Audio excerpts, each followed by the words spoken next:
సర్కార్ జగన్ హయాంలోని మద్యం అవకతవకలను వెలికితీసే పనిలో పడింది. ఇప్పటికే అసెంబ్లీలో శ్వేతపత్రం విడుదల చేసిన ప్రభుత్వం లిక్కర్ దందాలో నిజానిజాలను నిగ్గు తేల్చేందుకు సిఐడి విచారణకు సైతం ఆదేశించింది. జరుగుతున్న పరిణామాలను గమనిస్తే మద్యం కుంభకోణంలో భారీగా అవినీతి బయటపడడం ఖాయంగా కనిపిస్తోంది. డిజిటల్ చెల్లింపులు సైతం లేకుండా ఇష్టారీతిన అమ్మకాలు జరిపిన గత సర్కార్ భారీగా అవినీతికి పాల్పడిందా? సిబిఐ విచారణలో భయంకరమైన నిజాలు బయటకు రాబోతున్నాయా? జగన్ సైతం జైలుకు వెళ్లడం ఖాయమా? Deputy CM Pawan Kalyan comments ఏం సూచిస్తున్నాయి?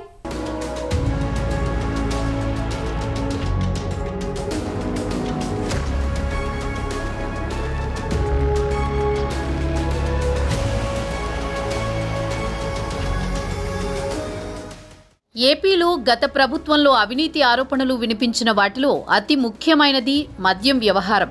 రేట్లు పెంచి బినామీ కంపెనీలతో సొంత బ్రాండ్లు అమ్ముకున్నారన్న ఆరోపణలు జగన్పై వినిపించాయి. కనీసం డిజిటల్ చెల్లింపులు కూడా లేకుండా ఇష్టం వచ్చిన విధంగా గత ప్రభుత్వంలో మద్యం అమ్మకాలు జరిగాయి. దీనిపై అప్పట్లోనే పెద్ద ఎత్తున దుమారం చెలరేగింది. అయితే కూటమి ప్రభుత్వం వచ్చాక గత ప్రభుత్వంలో జరిగిన అవినీతిని ఒక్కొక్కటిగా బయటకు తీస్తూ వస్తోంది.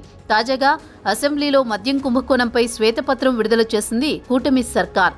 అంతేకాకుండా సిబిఐ విచారణకు సైతం ఆదేశించడంతో దీని వెనుక ఉన్న అవినీతి తిమింగళాలు బయటకొచ్చే అవకాశం కనిపిస్తోంది.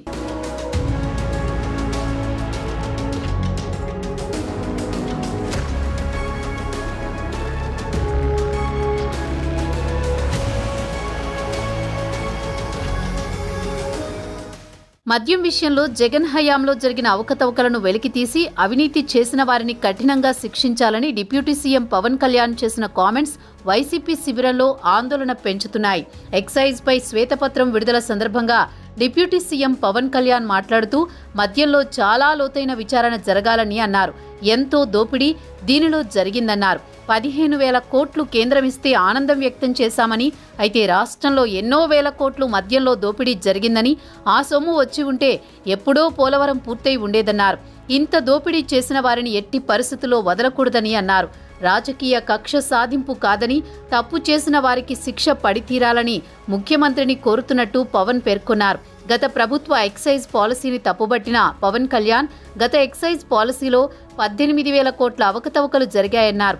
అసెంబ్లీలో సమాధానం చెప్పాల్సి వస్తుందని వైసీపీ సభ్యులు అసెంబ్లీ నుంచి తప్పించుకుని పారిపోయారని విమర్శించారు. తప్పు చేసిన వారికి శిక్ష పడాల్సిందేనని పవన్ కళ్యాణ్ తేల్చేశారు. 30,000 కోట్లు వెళ్ళిపోయాయి.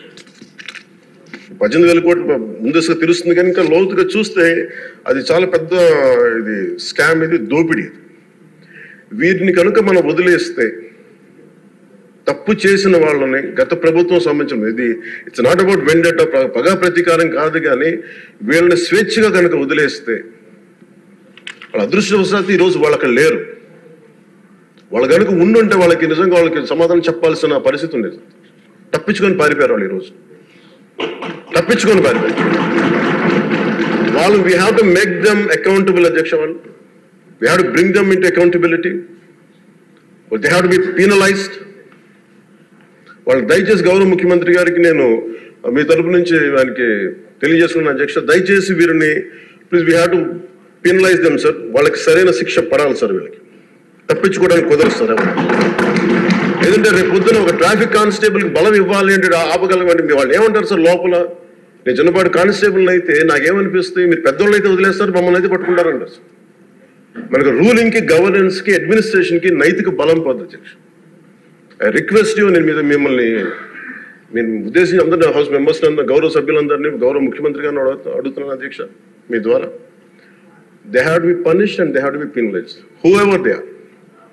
ఇది వెండేట పగ ప్రతీకారాలతో కాదు, కానీ we promised that we will bring back accountability. We promised we were going to give a clean and clear governance. We have to live up to it. Thank you.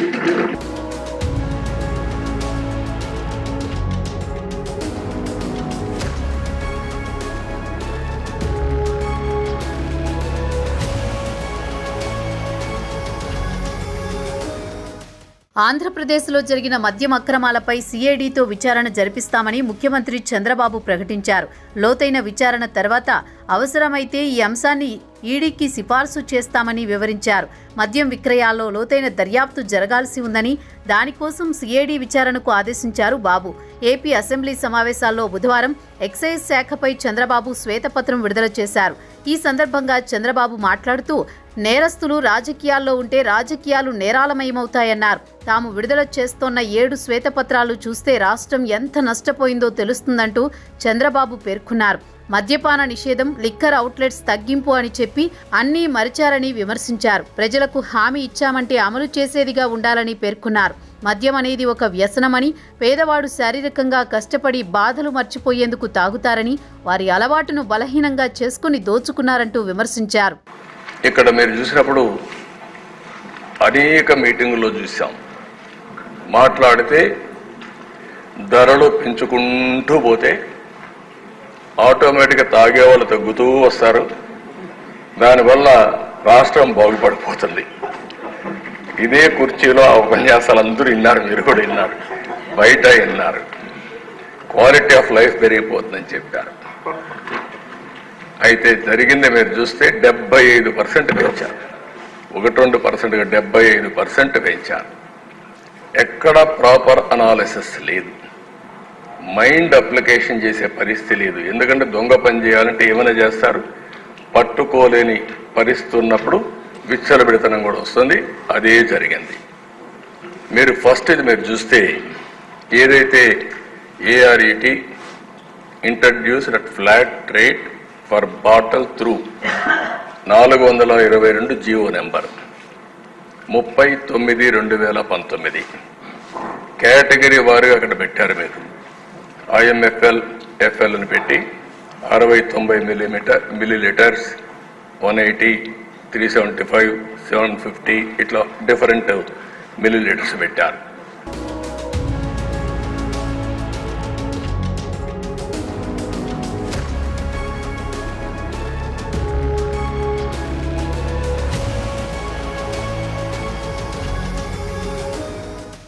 ఏపీలో ఒక వ్యూహం ప్రకారం కూటమి పాలన కొనసాగుతోంది. ఒకవైపు సంక్షేమ పథకాలు, మరోవైపు అభివృద్ధిపై ప్రభుత్వం దృష్టి పెట్టింది. ఇంకోవైపు గత ప్రభుత్వ వైఫల్యాలను బయటకు తీసి ప్రజలకు వివరించే ప్రయత్నం చేస్తోంది. సంక్షేమం అనే ముసుగు వేసుకుని ఏపీని ఎంతగా లూటీ చేశారో చూడండంటూ వరుసగా శ్వేతపత్రాలు విడుదల చేస్తోంది. అసెంబ్లీ సమావేశాల సందర్భంగా జగన్ సమక్షంలోనే మిగతా శ్వేతపత్రాలు విడుదల చేయాలని నిర్ణయం తీసుకున్నారు. కానీ జగన్ అసెంబ్లీకి డుమా కొట్టారు.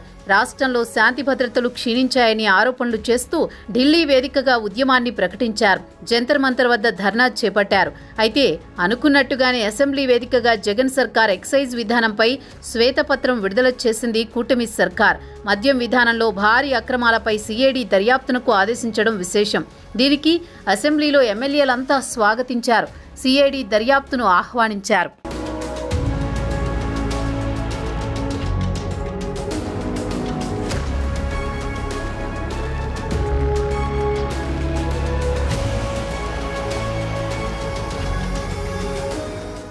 వైసీపీ అధికారంలోకి వచ్చిన తర్వాత మద్యం విధానాన్ని మార్చింది. ప్రభుత్వమే నేరుగా మద్యం దుకాణాలను నడపాలని డిసైడ్ అయ్యింది. ఏటా 25% షాపులను తగ్గించి 4 ఏళ్లలో సంపూర్ణ మద్య నిషేధం వైపు అడుగులు వేస్తామని జగన్ ప్రకటించారు. కానీ షాపులు తగ్గించలేకపోయారు. మద్య నిషేధం అమలు చేయలేక చేతులెత్తేశారు. పైగా మద్యం ధరలను అమాంతం పెంచేశారు.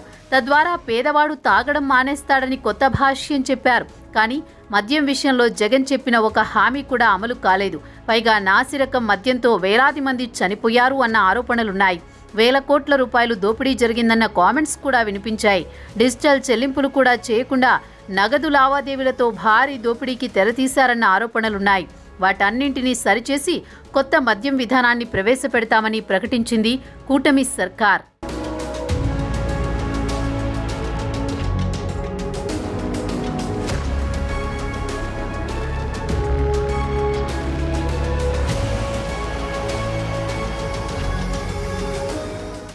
మద్య నిషేధంపై జగన్ కోసిన కోతలు ప్రత్యేకించి చెప్పక్కర్లేదు. మాట తప్పం మడమ తిప్పం అంటూ మద్య నిషేధం చేస్తామని హామీ ఇచ్చిన హామీని తుంగలో తొక్కేశారు. మొత్తంగా రేట్లు పెంచి మందుబాబుల ఇళ్లు ఒళ్ళు గుల్ల చేశారు. మద్య నిషేధం అనగానే జగన్ మాటలు నమ్మి నాడు వైసీపీకి ఓటు వేసిన పాపానికి మహిళలకు జగన్ ఇచ్చిన గిఫ్ట్ ఏంటో తెలుసా? నాసిరకం మద్యంతో మందుబాబుల ప్రాణాలతో చెలగాటం ఆడుకోవడం. గతంలోని జే బ్రాండ్ మద్యంలో విష రసాయనాలున్నాయని టీడీపీ ల్యాబులకు పంపి మరీ రుజువు చేసిన సంగతి తెలిసిందే. మందుబాబుల ప్రాణాలతో చెలగాటమాడడం ఒకవైపు, ఇంకోవైపు డిజిటల్ పేమెంట్లు సైతం లేకుండా చేసి యథేచ్ఛగా దోచుకున్నారని కూటమి ప్రభుత్వం ఆరోపిస్తోంది.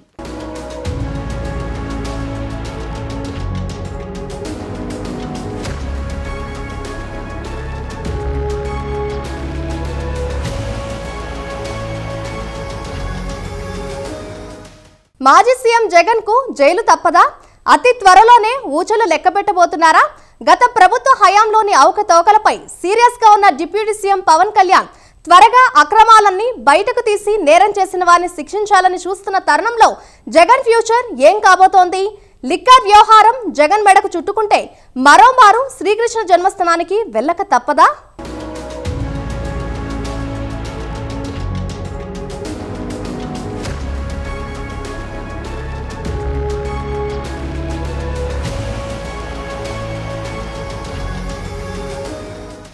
రాష్ట్రంలో కొత్తగా అధికారంలోకి వచ్చిన ప్రభుత్వాలు ఇకపై రాబోయే 5 ఏళ్లలో తాము ఏమి చేయాలనే ఆలోచనలు చేయాలి.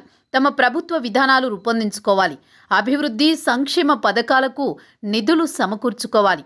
కానీ ఇప్పుడు అంతకంటే ముందు గత ప్రభుత్వం చేసిన ఆర్థిక, పారిశ్రామిక, సామాజిక విధ్వంసం గురించి ఆలోచించవలసి వస్తోంది. ఆ తప్పులను, లోపాలను సవరించుకోవలసి వస్తోంది. ఆ సమస్యలను అధిగమించి ఏ విధంగా ముందుకు సాగాలా అని ఆలోచించవలసి వస్తోంది. ఇప్పుడు కూటమి ప్రభుత్వం ఈ దశలోనే ఉంది. చెప్పినట్టుగానే జనసేన, టీడీపీ, బీజేపీ కూటమి అధికారంలోకి వచ్చిన తర్వాత ఎక్సైజ్ పై శ్వేతపత్రం ప్రకటించిన వెంటనే విచారణకు ఆదేశించారు. పెద్ద ఎత్తున అక్రమ నగదు లావాదేవీలు జరిగినట్టుగా గుర్తించినందున వాటి వివరాలతో ఈడీకి కూడా రిఫర్ చేస్తామని ప్రకటించారు. ఈ పరిణామాలతో ఏపీ రాజకీయాల్లో కీలక మార్పు చోటు చేసుకునే అవకాశం ఉంది.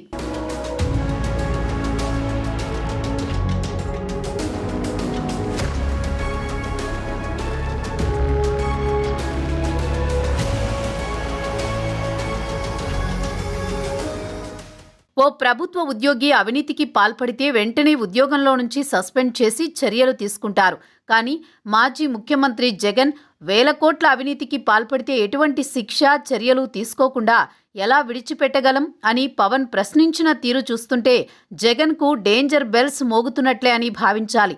లిక్కర్ మాఫియా వెనుక జగన్ హస్తముందని, బినామీ కంపెనీలతోనే దేశంలో ఎక్కడా దొరకని బ్రాండ్లు అమ్మారని, వేల కోట్లు దోచుకున్నారని జగన్పై ఎప్పటి నుంచో విమర్శలున్నాయి.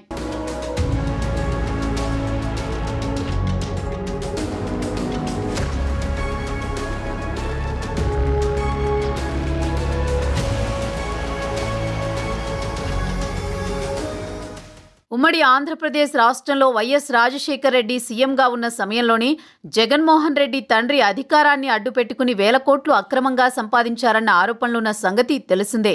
2019 ఎన్నికల్లో వైసీపీ అధికారంలోకి వచ్చి ఏపీ సీఎంగా జగన్ బాధ్యతలు చేపట్టిన నాటి నుంచి రాష్ట్రాన్ని దోచుకోవడమే పనిగా పెట్టుకున్నారని, ఇసుక, మట్టి మాఫియాతో పాటు గంజాయి, అక్రమ రవాణా, మద్యం మాఫియాతో జగన్, ఆయన అనుచరులు లక్షల కోట్ల ప్రజల సొమ్మును జేబులో వేసుకున్నారన్న విమర్శలు టీడీపీ, జనసేన శ్రేణుల నుంచి వినిపించాయి.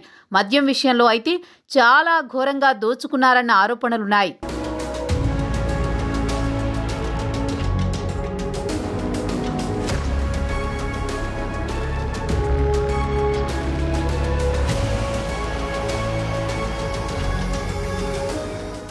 ఇక జగన్ హయాంలోని మద్యం విధానంపై గనుక సిఐడి, ఈడీ విచారణలు పూర్తయితే జగన్ జైలుకు వెళ్లక తప్పదన్న వాదనలు వినిపిస్తున్నాయి. తన బినామీలతోనే జగన్ సొంత బ్రాండ్లు తయారు చేయించి ప్రజల ఇళ్లు, ఒళ్లు గుల్ల చేశారన్న ఆరోపణలున్నాయి. జగన్మోహన్ రెడ్డి పాలనా కాలంలో మద్యం వ్యాపారం రూపేణా జరిగిన వేల కోట్ల దందాలో ఎన్నెన్ని అక్రమాలు జరిగాయనేది ఎవ్వరి ఊహకు కూడా అందడం లేదని అంటున్నారు. అంత బీభత్సంగా జగన్తో పాటు ఆయన అనుయాయులు దోపిడీకి పాల్పడ్డారని అంటున్నారు. ఇప్పుడు కూటమి ప్రభుత్వం లిక్కర్ వ్యాపారంలో లొసుగులు ఒక్కొక్కటి బయటకు తీస్తోంది. సిఐడి పూర్తిస్థాయి విచారణ జరిగితే గత ప్రభుత్వంలోని ఎందరు పెద్దలు కటకటాల వెనక్కు వెళ్లవలసి వస్తుందో అనే చర్చ ఇప్పుడు రాజకీయ వర్గాల్లో నడుస్తోంది. జగన్ హయాంలో జరిగిన మద్యం కుంభకోణం మొత్తానికి కేంద్ర బిందువు అయిన వాసుదేవరెడ్డి మీద సిఐడి ఇప్పటికే విచారణ సాగిస్తున్న సంగతి తెలిసిందే. పలు ఫైళ్లను, హార్డ్ డిస్క్లను వారు స్వాధీనం చేసుకున్నారు. దర్యాప్తు సాగుతోంది.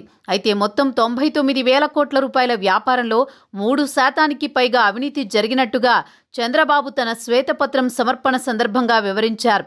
అంటే 3,000 కోట్ల పైచిలుకు అవినీతి జరిగిందని చెప్పారు.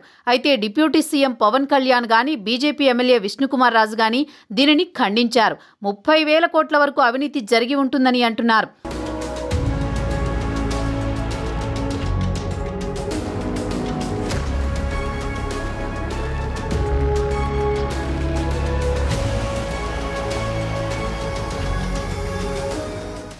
మొత్తానికి లిక్కర్ వ్యాపారంలో కనీసం బిల్లులు ఇవ్వకుండా, ఒక్క ఆన్లైన్ చెల్లింపులను కూడా అనుమతించకుండా, బ్రాండెడ్ లిక్కర్ ఏది రాష్ట్రంలోకి రానివ్వకుండా జగన్ సర్కార్ సాగించిన అపరిమితమైన అవినీతి బాగోతం అసలు గుట్టుమట్టులన్నీ వెలుగులోకి రాబోతున్నాయని అంటున్నారు. మద్యం తయారీదారులను బెదిరించి వైసీపీ నాయకులే బినామీ పేర్లతో వాటిని దక్కించుకుని సాగించిన దందాలన్నీ వెలుగులోకి వస్తాయంటున్నారు. సిఐడి విచారణలో ఎందరు వైసీపీ నేతలు కటకటాల వెనక్కు వెళ్లాల్సి వస్తుందో, ఎంతమంది ప్రముఖులు ఉంటారో అనే చర్చ ఇప్పుడు నడుస్తోంది. అయితే జగన్మోహన్ రెడ్డి మద్యం అక్రమాలకు సూత్రధారి అని, 90% అక్రమ డబ్బు ఆయన ఖాతాల్లోనే వెళ్లిందని, మిగతా 10% మాత్రమే మద్యంలో మిగతా వైసీపీ నేతలు తిన్నారని అంటున్నారు. అంటే దీన్ని బట్టి చూస్తే మద్యం అక్రమాలు గుట్టు బయటకు వస్తే జైలుకు వెళ్లే మొట్టమొదటి వైసీపీ నాయకుడు జగనే అవుతాడని అంటున్నారు టీడీపీ, జనసేన శ్రేణులు.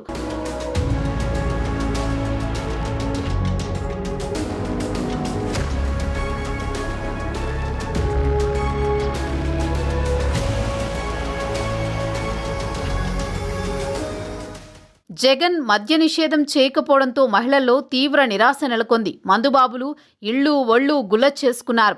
మద్య నిషేధం హామీని అటకెక్కించడంతో ఎంతో ఆశగా వైసీపీకి ఓట్లు వేసిన మహిళలు ఉసూరుమన్నారు. కేవలం ఓట్లు దండుకోవడం కోసమే జగన్ సంపూర్ణ మద్యపాన నిషేధం హామీ ఇచ్చారని అర్థం చేసుకున్నారు. ఇచ్చిన మాటను తుంగలో తొక్కి మద్య నిషేధం అమలు చెయ్యని జగన్ను ఈ ఎన్నికల్లో మహిళాలోకం తన్ని తరిమేసింది.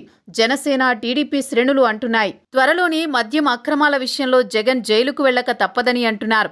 గతంలో 16 నెలలు జైల్లో చిప్పకూడు తిన్న జగన్ మరోమారు ఊచలు లెక్కబెట్టక తప్పదని అంటున్నారు. ముఖ్యంగా జగన్ అక్రమాలపై లెక్కలన్నీ బయటకు తీసి జగన్ను చట్టపరంగా శిక్షించాలని చూస్తున్న పవన్ కళ్యాణ్ ఈ విషయంలో చొరవ తీసుకున్నట్టు కనిపిస్తోంది. మరి జగన్ ఫ్యూచర్ ఎలా ఉంటుందో అన్నది అందరిలోనూ ఉత్కంఠగా మారింది.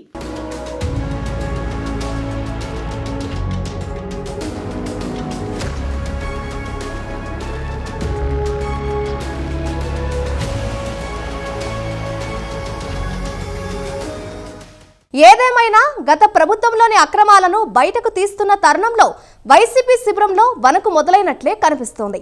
ఏకంగా అధినేత జగనే జైలుకు వెళ్లే పరిస్థితులు కనిపిస్తున్న తరుణంలో మిగతా వైసీపీ నేతలు తమపై ఎప్పుడు కొరడా పడుతుందా అన్న టెన్షన్లో ఉన్నారు. మరి లిక్కర్ మాఫియా వ్యవహారంలో జగన్ గనక జైలుకు వెళ్తే వైసీపీ ఫ్యూచర్ ఏంటో కాలమే తేల్చాలి.